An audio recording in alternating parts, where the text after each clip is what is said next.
Lumosphere English.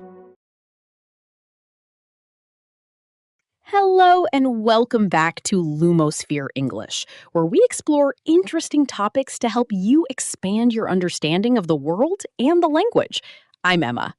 And I'm Alex. It's great to be here with you, Emma, especially for today's conversation. Alex, everyone says money can't buy happiness. So why does everyone spend their entire life chasing it?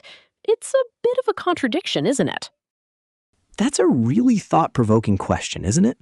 It feels like we're constantly trying to reconcile these two opposing ideas. Today, we're diving into that age-old debate. Can money really buy happiness? It's a topic that touches everyone, whether they have a lot of money or very little. It's such a classic, but I think people often have really strong feelings about it. For me, money can definitely buy a certain kind of peace. It's not about buying joy directly, but it can certainly remove a lot of underlying stress from daily life. I know exactly what you mean. It's that feeling of security, isn't it? Imagine you earn just enough to pay your rent and feed your family, but then your old washing machine suddenly breaks down. That's not just an inconvenience. It becomes a huge financial problem if you don't have any savings to fall back on. Exactly. Having enough money means you don't have to worry constantly about those unexpected bills or minor emergencies. That financial security brings a huge sense of relief, which is definitely a major component of overall happiness and mental well-being. It allows you to breathe. Absolutely. It's the freedom from that constant nagging anxiety. When you're struggling to make ends meet, it's really hard to think about anything else. Your mind is always focused on survival, on how to get through the next week. And that's incredibly draining. But then there's the other side, right? Once your basic needs are covered, once you have that security, does more money make you proportionally happier? I've read quite a few studies that suggest after a certain income level, the link between money and happiness starts to flatten out. It's not a straight line upwards anymore. Yeah, that's the concept of diminishing returns, isn't it? You get a big, immediate boost in happiness when you move from a state of poverty to being comfortably middle class because you gain essential security and comfort. But going from a comfortable middle-class life to being extremely wealthy doesn't seem to have the same dramatic impact on your day-to-day well-being. The gains become smaller. I think it's often because our expectations change so quickly. When you suddenly have more, you almost immediately start to want more. Or you begin to compare yourself to people who seem to have even more than you do. It's almost like a never-ending cycle of desire, where the finish line keeps moving further away. That's a very valid point. It's like you finally managed to buy that bigger house you always dreamed of, and suddenly you realize you need more furniture to fill it, maybe more cleaning services, and the maintenance costs for a larger property just naturally go up. It creates an entirely new set of responsibilities and expenses that you hadn't anticipated. Or a new set of worries, even, which is ironic considering money is supposed to reduce them. You might worry about keeping up appearances or about losing what you have acquired. I've definitely heard stories of lottery winners whose lives actually became worse, not better, because of the sudden, overwhelming influx of wealth. It sounds like a dream, but it can be a nightmare. That's so true. Sudden wealth can bring a lot of unexpected problems, like distant relatives or old acquaintances suddenly asking for money, or even your closest friends changing their attitude towards you. It just suddenly complicates all your existing relationships, making it hard to trust people. So, if it's not just about accumulating more and more wealth for its own sake, then how can money truly contribute to genuine happiness? I think it often comes down to how you consciously choose to spend it and what values you prioritize in that spending. I completely agree with that. For me, spending money on experiences rather than purely on material possessions has almost always brought more lasting joy and fulfillment. Think about that amazing hiking trip you took last summer, or a memorable concert you went to with friends. those kinds of memories last much longer than the initial thrill of a new gadget. Oh, definitely. I remember saving up diligently for a cycling tour through the Italian Dolomites a few years ago.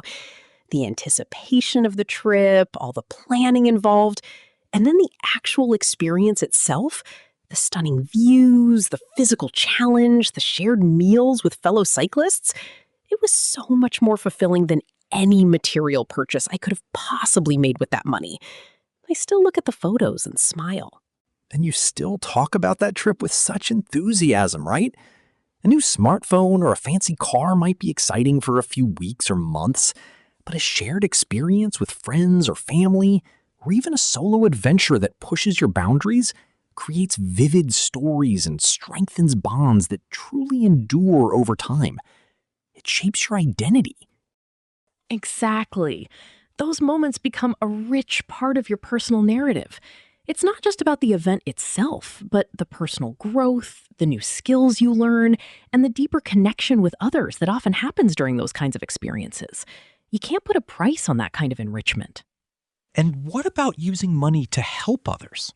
There's a lot of interesting research suggesting that altruistic spending, whether it's giving to a meaningful charity or buying thoughtful gifts for loved ones, actually boosts your own happiness more consistently than spending solely on yourself. I can absolutely see that in my own life.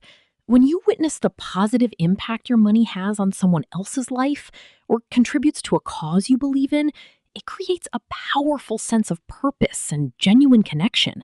It moves beyond simple self-interest and taps into something deeper. Yeah, it really shifts your focus from what you might feel you lack or what you still want to what you can actively contribute to the world. It's a completely different kind of satisfaction, a much more profound and lasting one, I think. It's almost like money acts as a tool to facilitate happiness, rather than happiness itself being a commodity you can simply purchase off a shelf. It opens doors and creates opportunities for those deeper joys. That's a very insightful way to put it. Money can also buy you a significant amount of freedom, which I think is a huge contributor to happiness. Freedom to choose a career you genuinely love, even if it pays a little less. Or the freedom to take extended time off to spend with family during an important life event. Think about someone who can afford to work fewer hours per week because they have built up enough savings or investments. That extra time for personal hobbies, for much-needed rest, for nurturing relationships, that's incredibly valuable and often undervalued in our busy society. Time is often far more precious than accumulating more money. I hear ya, but in my experience, it's been the complete opposite for many people. Many individuals with a lot of money actually find themselves working even more, not less. They feel this immense pressure to maintain their elaborate lifestyle or to constantly grow their financial empire. So the promise of freedom isn't always fully realized. That's an interesting point, Alex. I hadn't fully considered that angle. It's almost like the relentless pursuit of wealth can trap you in a different kind of gilded cage, where you're constantly working just to keep everything you've acquired going, rather than truly enjoying it. It becomes a treadmill. Exactly. It's a different kind of burden, a heavier responsibility perhaps. You might have the financial means to travel the world in style, but if you never have the actual time because of demanding work commitments and constant business trips, then what's the real, tangible benefit of all that wealth? That certainly brings us back to the crucial idea of priorities, doesn't it? What do you truly value more in the long run? An ever-increasing bank account balance? Or a life that is rich in time, meaningful experiences, and strong personal connections? It's a question we all have to answer for ourselves. For many, it's an incredibly difficult balance to strike. Society often pushes us very strongly towards financial achievement and external markers of success, and it can be incredibly hard to step off that fast-paced treadmill and courageously define success entirely on our own terms. It truly requires a conscious decision and a strong sense of self to say, this amount, this lifestyle, this level of security is enough for me. And that enough point is profoundly different for absolutely everyone. For some, it might simply be having a comfortable home and a stable, secure job. For others, it might mean having the financial flexibility to pursue their deepest passion full time. And the societal pressure is undoubtedly intense, especially now. We see constant, curated images of luxury, extravagant lifestyles, and effortless success plastered all over social media, which can easily make us feel like we're always falling short, or that our own perfectly adequate lives are somehow lacking, even if we're doing perfectly fine by any objective measure. Ugh, the comparison trap. That's a huge happiness killer, whether you have a lot of money or very little. When you're constantly looking at what others appear to have or what they are achieving, you quickly lose sight of your own blessings and the unique joys in your own life. It's a self-defeating exercise.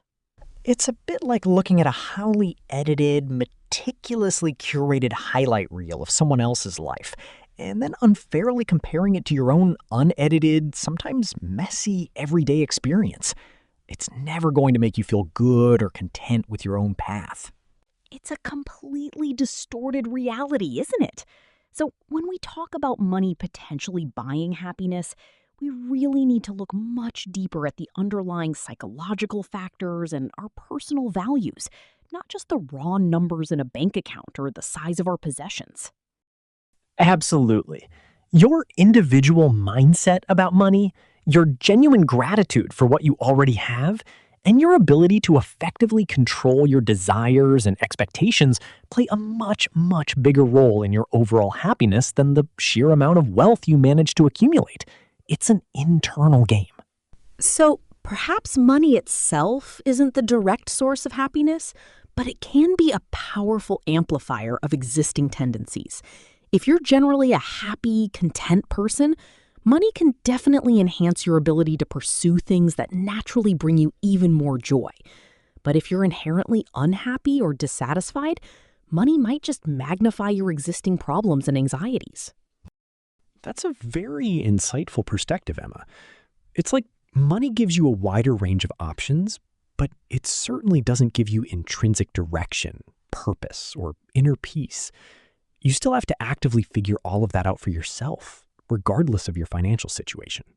And sometimes, the relentless pursuit of money can actually detract significantly from your happiness if it means consistently sacrificing vital relationships, neglecting your physical or mental health, or compromising your deepest personal values and ethics along the way. Yeah, that's a crucial point. If you're working 80 hours a week, never seeing your family or friends, or you're constantly stressed and neglecting your health to earn more, then the financial gains, no matter how substantial, might simply not be worth the profound personal cost in the long run. We've touched on health, but let's explore that a bit more. Money can provide access to better health care, healthier food options, and even personal trainers or mental health support.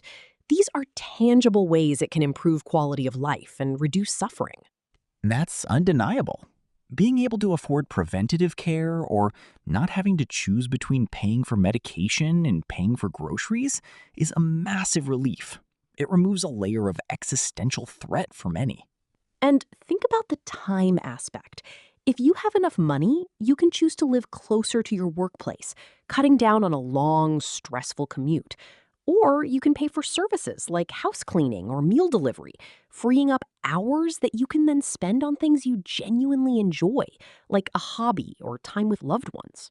That's a powerful argument for using money to buy back time.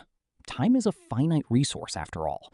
If I could outsource some of my less enjoyable chores and spend that time learning a new skill or just relaxing, I would definitely feel happier. It's about optimizing your life for what truly matters to you. Money offers that flexibility. However, some might argue that having too many options can also be overwhelming, leading to choice paralysis rather than genuine contentment. Hold on. Isn't that a bit idealistic? I think most people would happily take the problem of too many options over the problem of no options at all when it comes to financial freedom. It's a luxury problem, isn't it? I hear you, Alex, and I agree that it's a luxury problem. But even luxury problems are still problems. The point is that money doesn't automatically solve everything, even when it seems like it should. We still have to make wise choices about how we manage our newfound resources, both financial and temporal. That's a fair challenge. It's about mindful consumption, not just acquisition. We see people who buy everything, but never truly enjoy any of it, always looking for the next thing. Exactly. It circles back to mindset. If your happiness depends on constantly acquiring more, then no amount of money will ever truly satisfy you. It's a bottomless pit. So the inner game is just as important as the outer game of accumulating wealth, perhaps even more so. It's a classic trade-off dilemma, isn't it? What are you truly willing to give up or compromise on to earn more money?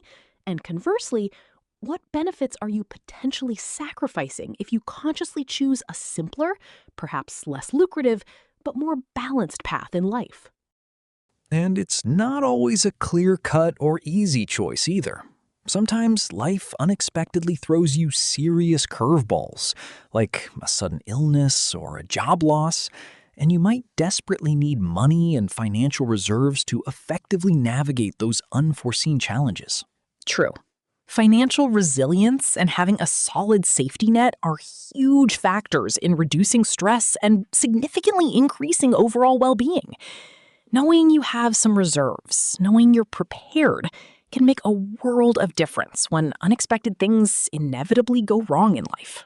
So it seems like money can definitely buy relief from financial stress, provide access to enriching experiences, and offer the ability to help others, all of which are significant contributors to a sense of happiness. But it's absolutely not a magic, all-encompassing solution on its own. No, it's certainly not a magic solution. It's fundamentally a tool. And like any powerful tool, its ultimate effectiveness and its impact on your happiness depend entirely on how wisely and purposefully you choose to use it, and what kind of life you're genuinely trying to build with it. And it definitely can't buy genuine human connection, a deep sense of personal purpose, or a feeling of true belonging, all of which are almost universally cited as the deepest and most enduring sources of long-term human happiness and contentment. I completely agree. Those truly essential things come from within us, from our values and from our authentic interactions and relationships with the world and people around us. Money, no matter how much, simply cannot replace them. So perhaps the most accurate answer isn't whether money buys happiness, but rather how we personally define happiness in the first place. And then, very importantly, how money genuinely fits into that unique individual definition. That's a truly excellent concluding thought, Alex. It shifts the entire focus from a purely external measure of wealth to a much more internal, reflective understanding of what truly brings us joy and meaning. We hope this discussion has given you some fresh insights into this complex topic. And perhaps encouraged you to think about what true happiness means for you. Thank you for joining us on Lumosphere English today. We'll catch you next time.